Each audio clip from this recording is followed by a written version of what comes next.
ਤੈਨੂੰ ਆਦਾ ਪਿਆ ਉਹ ਮਾਂ ਕਰੂੰਗਾ ਤੇਰਾ ਮੈਂ ਨੱਕ ਬਸ ਖਲੋ ਜਾ ਆਰਾਮ ਕਰ ਭਰਜਾਈ ਆਰਾਮ ਕਰ ਉਹ ਖਲੋ ਜਾ ਮਾਰ ਇੱਕ ਮਿੰਟ चुप एक मिनट तो आंदा तेरे मेरी सुनो मेरे देर ते भाव ते खले तमीज है तेरे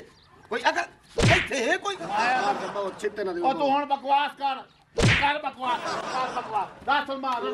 ਕਰ ਬਕਵਾਸ ਪਤਾ ਹੀ ਲੜਾ ਕਰ ਬਕਵਾਸ ਔਰ ਕਰ ਬਕਵਾਸ ਕਰ ਬਕਵਾਸ ਇੱਥੇ ਆ ਕੇ ਤੂੰ ਵੱਡਾ ਖੁੰਡਾ ਮੇਰੇ ਸਾਰੀ ਫੈਸਲਾ ਕਰੋ आ छोड़ो मैं ਹਾਂ फैसला मेरा सुनो ये तेरी बेइज्जती कर दी है तेरी ये बेइज्जती कर दी ये ना ये हालत मेरे घर दी है मैं जे हिल जा बता जिवें तुसा मेरी बेइज्जती की थी ते इन्हें की थी अगे मेरे घर भी ये बेइज्जती होती है